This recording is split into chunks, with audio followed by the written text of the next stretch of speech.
Now, Bruce, just look right into the camera lens right here and tell us your name, your age, and where you were born. My last name is Lee, Bruce Lee. I was born in San Francisco in 1940. I'm 24 right now. And you worked in motion pictures in Hong Kong? Yes, since I was around 6 years old. And when did you leave Hong Kong? 1959, when I was 18. I see.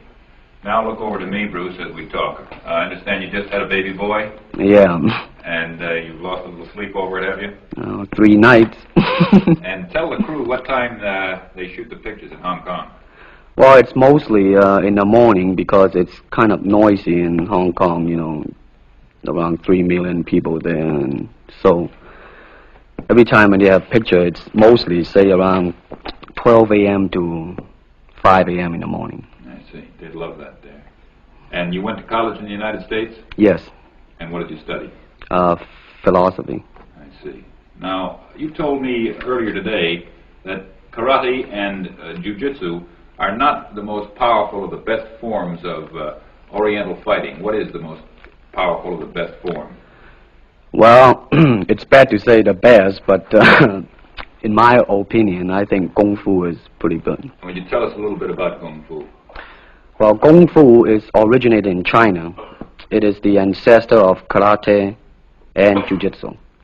It's more of a complete system, and it's more fluid. By that I mean it's more flowing. There is continuity in movement instead of one movement, two movement, and then stop. Would you look right into the camera lens and explain the principle of the glass of water as it applies to Kung Fu? Well, Kung Fu, the best example would be a glass of water. Why? Because water is the softest substance in the world, but yet it can penetrate the hardest rock or anything, granite, you name it. Water also is insubstantial. By that I mean you cannot grasp hold of it. You cannot punch it and hurt it. So every Kung Fu man is trying to do that, to be soft like water and flexible and adapt itself to the opponent. I see. What's the difference between a Kung Fu punch and a karate punch? Well, a karate punch is like an iron bar, whang. A Kung Fu punch is like an iron chain with an iron ball attached to the end, and it go whang, and it hurt inside. Okay. Now we're going to cut, and in just a second we'll have you stand up and show us some Kung Fu and some movements in Kung Fu. Okay. Cut. Got it. Test X2, take 1. Speed. Now look directly into the camera, Bruce. Directly at it. And now give me a 3/4 this way. And hold it. And give me a profile that way, all the way. Good. Hold it. Now come back to a profile on the other side. And hold that. Give me a 3/4 on that side. And then give me right into the camera again. All right. Now the camera will pull back. And Bruce, first show me the movements in the classical Chinese theater. Classical Chinese Well, theater. you know what we talked about in the office. How they walk and how they start to move. Well, in Chinese opera, they have the warrior and then the scholar. The way the warrior walk will be something like this. Walking this way, straight, come out, bend, straight, and then walk out again.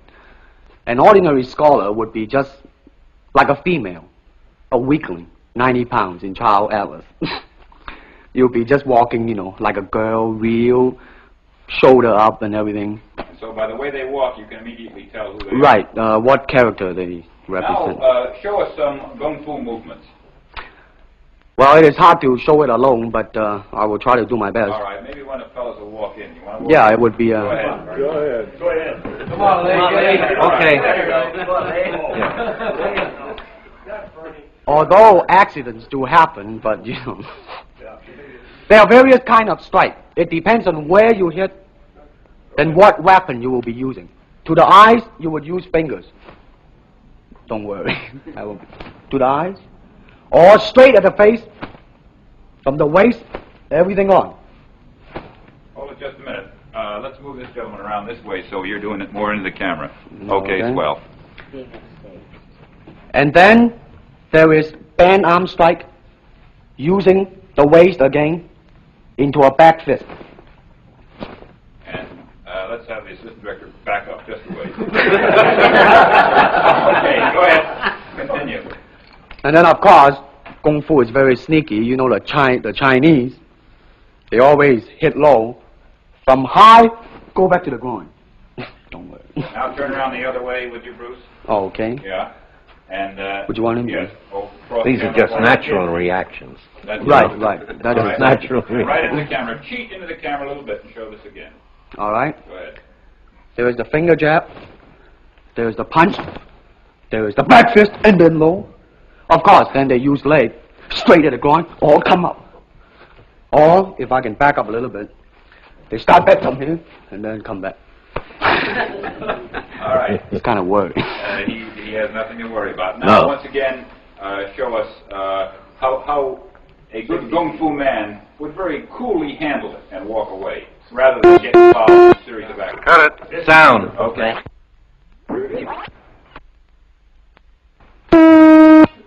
Test X2, take 2. Now, Bruce, so that we can clearly see what you're doing this time, we'll face the fact that there's nobody there. Okay. Show me now the difference between jiu-jitsu, which is long and involved, and Kung Fu, which is very quick if you have an opponent. All right, for instance, you will read it in a book, in a magazine and everything, that when somebody grab you, you will first do this, and then this, and then, and then, and then, and then, thousands of steps before you do a single thing. Of course, these kind of magazine would teach you to be feared by your enemies and admired by your friends and everything. See? But in Kung Fu, it always involves a very fast motion. Like, for instance, a guy grabbing your hand. It's not the idea to do so many steps. Step him right on the instep. He'll let go. This is what we mean by simplicity. Same thing in striking and in everything. It has to be based on a very minimum motion so that everything would be directly expressed. One motion, and he's gone. Doing it gracefully, not to go, yelling and jumping all over him, but to do that. Excuse me. That's it. Okay. Now, show me once again just a few movements there. Well, Kung Fu can be practiced alone or with a partner. Practicing alone, they involve forms. Some imitate a crane, a monkey, a praying mantis. This is a crane form. Start off.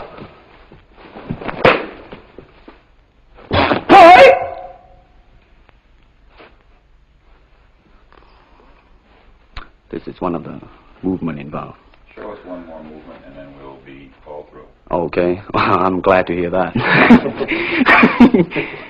They have the tiger that start like a tiger, using claw to claw the face, or the beak of the crane to the eyes move.